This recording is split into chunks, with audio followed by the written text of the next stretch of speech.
Assalamualaikum warahmatullahi wabarakatuh. Saya Risa Trutami, NPM 20.01.01.0047, kelas manajemen 20B. Video ini dibuat untuk memenuhi tugas asesmen akhir semester untuk mata kuliah AIK 4. Yang pertama, pandangan Islam tentang riba dan bunga. Riba adalah istilah yang berasal dari bahasa Arab yang berarti kelebihan atau tambahan. Namun, dalam konteks syariah Islam, arti riba adalah mengerucut pada kelebihan dari pokok utang. Kelebihan dari pokok utang inilah yang membedakan riba dengan transaksi jual beli yang dikenal dengan ribuan atau laba.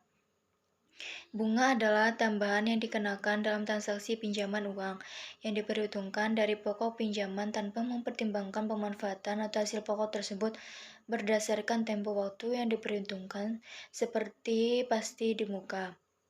Dan bunga di dalam Islam juga diharamkan. Riba dan bunga dalam Islam tidak disahkan. Banyak pendapat yang mengatakan bunga bank sebagai riba dan ada pula yang mengatakan bukan termasuk riba.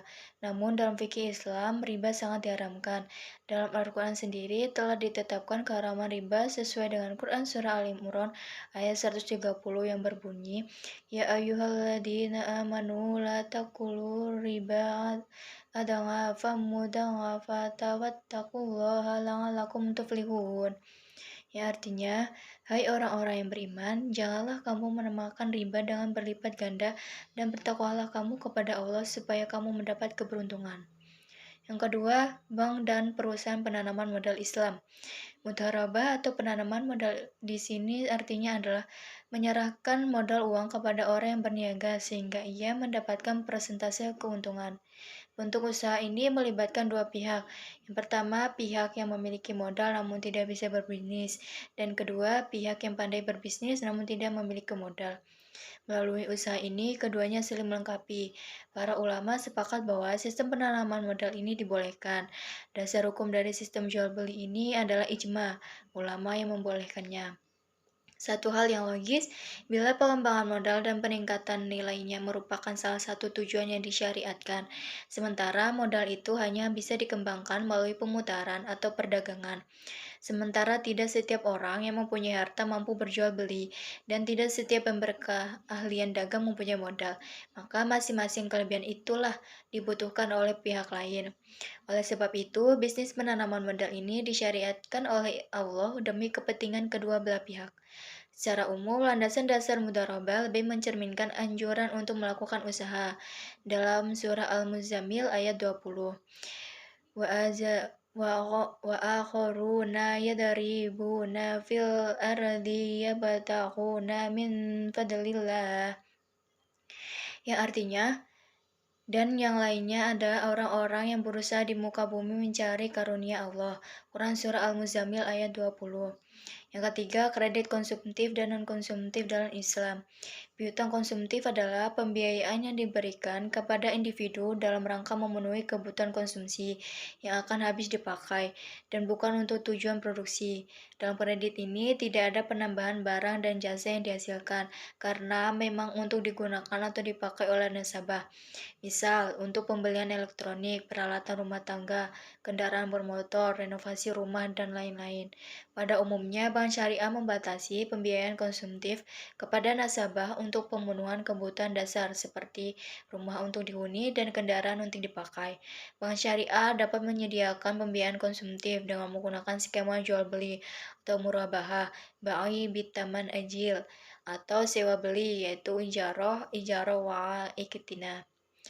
Kredit non-konsumtif atau kredit produktif merupakan jenis untuk sebuah pinjaman yang memiliki tujuan untuk menambahkan sebuah penghasilan. Kebanyakan yang terjadi pada masyarakat Indonesia sampai saat ini yang masih mempunyai perspektif buruk terhadap pinjaman kredit.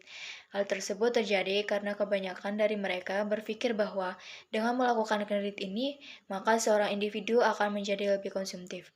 Secara singkat, memiliki pengertian bahwa kredit produktif adalah teknik cicilan untuk bisnis atau membuka sebuah usaha.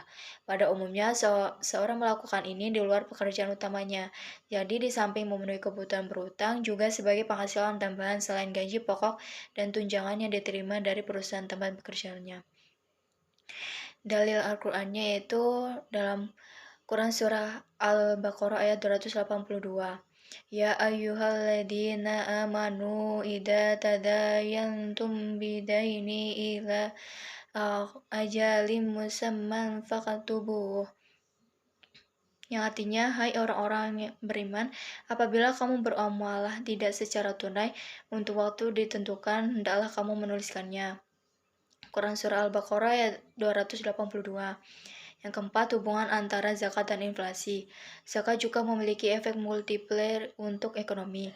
Beberapa ekonom muslim percaya bahwa sejumlah dana zakat diinvestasikan sesuai dengan prioritas produksi keseluruhan ekonomi akan menguntungkan orang miskin, pada khususnya dan perekonomian secara umum melalui efek multiplier terhadap ketenagakerjaan dan pendapatan. Zakat baik dalam bentuk bantuan konsumtif maupun bantuan produktif berdasarkan mekanisme yang ada telah mampu memberikan pengaruh cukup signifikan dalam perekonomian melalui mekanisme efek penggandanya. Berdasarkan hal ini, zakat harus mampu dikelola dengan baik agar efek penggandanya dapat dirasakan dalam perekonomian. Zakat dikelola dengan baik akan mampu membuka lapangan kerja dan usaha yang luas, sekaligus penguasaan aset-aset oleh umat Islam. Dengan demikian, zakat menyelesaikan berbagai macam persoalan sosial seperti pengangguran, kemiskinan, dan lain-lain. Sebagai dampaknya, pekerjaan dan pendapatan akan meningkat dalam perekonomian, sehingga meningkatkan standar hidup dari orang-orang, dan akhirnya akan meningkatkan volume agregat zakat yang terkumpul, yang selanjutnya akan mempengaruhi secara positif laju pertumbuhan ekonomi dalam hal pengentasan kemiskinan, mengurangi pengangguran, dan menekankan tingkat inflasi.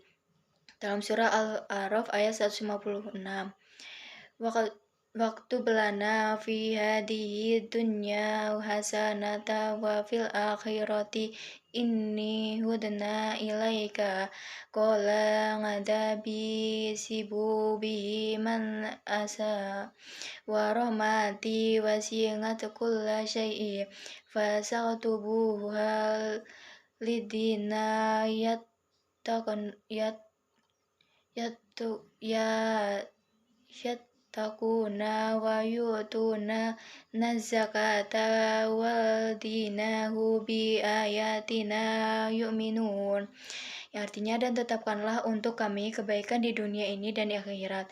Sungguh kami kembali bertobat kepada Engkau. Allah berfirman, sisaku akan kutimpa dan kepada siapa yang aku kehendaki, dan rahmatku meliputi segala sesuatu, maka akan aku tetapkan rahmatku bagi orang-orang yang bertakwa, yang menunaikan zakat dan orang-orang yang beriman kepada ayat-ayat kami. Yang kelima, asuransi dibolehkan tidak dalam Islam. Prinsip asuransi secara umum bermaksud untuk memberikan proteksi atau perlindungan terhadap risiko kerugian finansial di masa depan. Untuk itulah, perusahaan asuransi memberikan syarat agar nasabah membayarkan premi. Kemudian dana tersebut dikelola sehingga keuntungannya nanti bisa menutup kerugian-kerugian yang diperkirakan akan muncul. Dalam pandangan Islam, asuransi dipandang bukan sebagai sebuah jual beli yang dihalalkan. Asuransi sudah jelas tidak memiliki wujud, sehingga asuransi sering dianggap mengandung riba yang diharamkan dalam Islam. Namun demikian, pendapat lain menyebutkan bahwa asuransi memiliki manfaat untuk saling melindungi dan tolong-menolong antar sesama umat manusia, yang bisa saja mengalami musibah yang tidak terduga. Itulah mengapa sebagian ulama berpendapat bahwa asuransi yang dijalankan dengan berlandaskan ajaran Islam diperbolehkan. Pendapat ulama tentang asuransi memang berbeda-beda.